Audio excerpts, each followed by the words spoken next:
Assalamualaikum warahmatullahi wabarakatuh. Apa kabar? Mudah-mudahan dalam keadaan baik ya. Terima kasih sudah mau bergabung dalam aktivitas kegiatan belajar mengajar sejarah Indonesia di semester yang pertama ini. Pada pertemuan kali ini, Bapak akan membahas tentang tugas minggu yang lalu ketika kalian PTM terbatas dengan Bapak di sekolah, di mana pada waktu itu Bapak meminta kalian coba untuk mengeksplorasi, mencari 10 unsur budaya pokok dalam kehidupan asli masyarakat Indonesia. Yang menurut Dr. Brandes itu sudah made in atau genuine asli Indonesia jauh sebelum kedatangan budaya Hindu maupun budaya Islam. Nah, apa saja ke-10 unsur budaya asli itu? Yang pertama yang akan kita bahas, 10 unsur budaya asli itu, yang pertama adalah kesenian wayang. Mungkin kita sudah mendengar jenis-jenis wayang atau sudah melihat jenis-jenis wayang ya, kesenian wayang. Ada wayang kulit, ada wayang orang, dan sebagainya. Yang perlu kita ketahui di sini adalah bahwa kesenian wayang ini adalah salah satu unsur budaya asli Indonesia, di mana kebudayaan wayang ini muncul ketika masyarakat itu sudah mengenal sistem kepercayaan animisme dan dinamisme, di mana kepercayaan animisme itu membuat masyarakat praaksara mempercayai adanya kekuatan roh-roh nenek moyang yang sudah meninggal. Jadi, dalam kepercayaan animisme itu akhirnya roh-roh orang yang sudah meninggal atau roh-roh nenek moyang itu digambarkan dalam bentuk pewayangan dan digambarkan, diceritakan dengan bentuk cerita ya yang berisi nasihat-nasihat kehidupan dari nenek moyang kepada generasi-generasi penerus mereka. Nah, nanti pada akhirnya ya wayang yang pada awalnya itu hanya bercerita tentang nilai-nilai ya, nilai-nilai kebaikan dalam kehidupan itu akhirnya memuat bermacam-macam cerita, khususnya cerita dari agama Hindu ketika kebudayaan Hindu masuk ke Nusantara. Lalu kemudian adalah kesenian batik.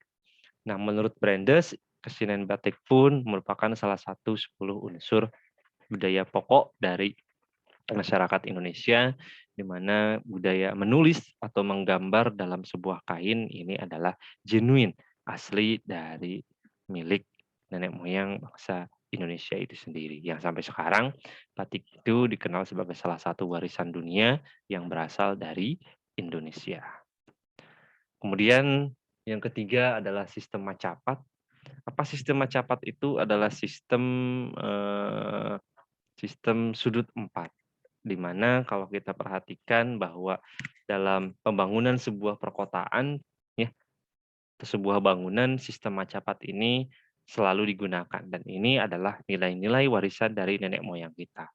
Kalau kita lihat gambar ya, dalam warisan nenek tradisi warisan Macapat, warisan nenek moyang bangsa kita itu ya, sistem Macapat ini adalah sistem segi empat, di mana dalam sebuah pembangunan sebuah kota, tata letak suatu kota itu selalu berbentuk segi empat, di mana posisi tengah dari segi empat ini adalah sebuah alun-alun atau lapangan besar, tempat berkumpul ya, untuk membahas sesuatu yang sangat penting atau tempat bertemunya pemimpin dengan rakyatnya.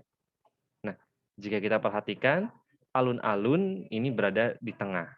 Di sebelah utara alun-alun, dalam sistem Macapat ini selalu diisi atau dibangun sebuah pasar. Sedangkan di sebelah selatan alun-alun itu ada keraton. Dan di sebelah barat alun-alun itu adalah ada tempat peribadatan, ya. Dan sedangkan di sebelah timur alun-alun itu ada penjara. Nah, sistem Macapat ini bisa kita temukan di kota-kota kuno di Indonesia, ya, masa sebelum Islam maupun setelah Islam, dan ini bisa kita lihat tetap ada sampai sekarang. Kalau kalian perhatikan contohnya di alun-alun Pandeglang ya, alun-alun Serang, itu pun sama, sistemnya itu masih sistem Majapahit. Ya, di sebelah utara ada pasar, di sebelah selatan ada keraton, di sebelah barat ada masjid atau tempat ibadah, dan di sebelah timur itu ada penjara. Nah, ini adalah warisan dari nenek moyang kita. Kemudian ada seni gamelan, jika tadi di awal kita sudah membahas tentang seni wayang, nah seni gamelan ini dibuat untuk mengiringi, penampilan atau pertunjukan wayang tersebut. Nah, ini adalah salah satu hasil budaya pokok dari nenek moyang bangsa Indonesia juga, gamelan, ya. Kemudian, salah satu unsur pokok juga adalah membuat kerajinan. Membuat kerajinan di sini diantaranya kerajinan gerabah dan kerajinan anyaman. Nah, kerajinan gerabah dan kerajinan anyaman ini dibuat, atau berkembang ketika nenek moyang kita mengisi waktu luang di sela-sela aktivitas kesehariannya. Jadi di sela-sela aktivitas kesehariannya, di sela-sela waktu istirahatnya, nenek moyang kita biasanya mengisinya dengan aneka kegiatan membuat bahan kerajinan, di antaranya kerajinan gerabah dan kerajinan anyaman itu sendiri. Nah, kemudian kemampuan berlayar. Nah, kemampuan berlayar nenek moyang bangsa Indonesia ini salah satu unsur pokok ditemukan menurut Dr. Brandes bahwa nenek moyang bangsa Indonesia itu sudah mampu atau sudah mahir ya dalam teknik pelayaran, dan ini terbukti ya di salah satu relief Candi Borobudur itu digambarkan dilukiskan tentang perahu kuno milik nenek moyang bangsa Indonesia, yaitu perahu bercadik. Salah satu gambarnya itu ini ya, perahu bercadik. Perahu bercadik ini digambarkan sebagai perahu yang digunakan nenek moyang bangsa Indonesia dalam mengarungi samudra. Nah, ini. Dan nenek moyang kita itu terkenal sebagai pelaut yang ulung, yang mampu menaklukkan samudera, salah satunya dengan menggunakan perahu bercadik ini. Lalu, unsur budaya pokok yang lainnya adalah mengenal astronomi, karena nenek moyang kita adalah seorang pelaut, dan dikatakan salah satu pelaut yang unggul atau yang ulung, dan tentu keahlian seorang pelaut yang unggul itu salah satunya adalah tentang ilmu perbintangan atau astronomi.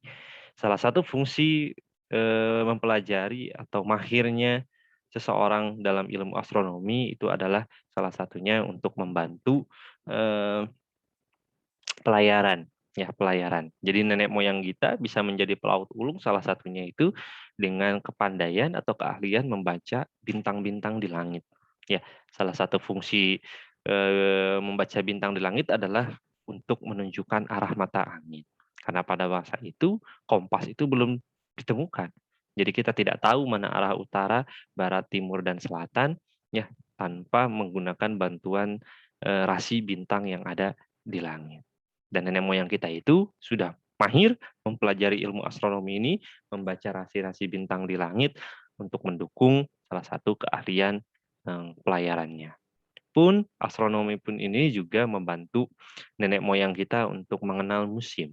Ya, kapan musim panen, kapan musim menanam dan sebagainya, salah satunya itu dengan bantuan ilmu astronomi itu.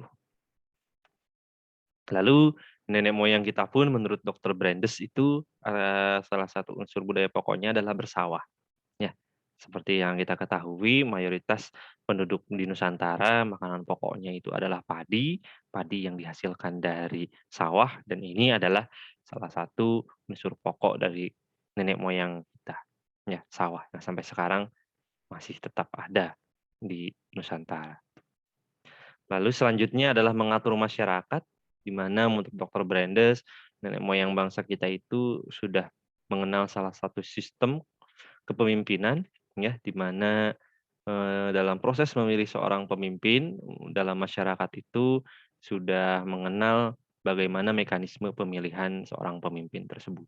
Mekanisme pemilihan seorang pemimpin yang diwariskan nenek moyang kita yang salah satu genuine asli Indonesia, itu adalah sistem primus inter pares, di mana dalam suatu kelompok masyarakat akan dipilih seorang pemimpin yang memiliki keahlian atau kecakapan yang lebih menonjol jika dibandingkan dengan anggota-anggota masyarakat yang lainnya. Siapa yang memiliki kecakapan lebih dibanding anggota masyarakat yang lainnya, maka dia akan diangkat menjadi pemimpin dari kelompok masyarakat tersebut. Jadi hanya yang memiliki kelebihan, benar-benar memiliki keahlian ya, yang diangkat menjadi, seorang pemimpin dalam kelompok masyarakat tersebut. Itu ya keahlian, bukan atas dasar kedekatan ataupun genealogis keturunan. Tapi nenek moyang kita dalam memilih pemimpin itu benar-benar sesuai dengan kompetensi, bukan dari genealogis atau keturunan. Tapi melihat dari latar belakang kompetensinya. Kalau dia kompeten, maka diangkat.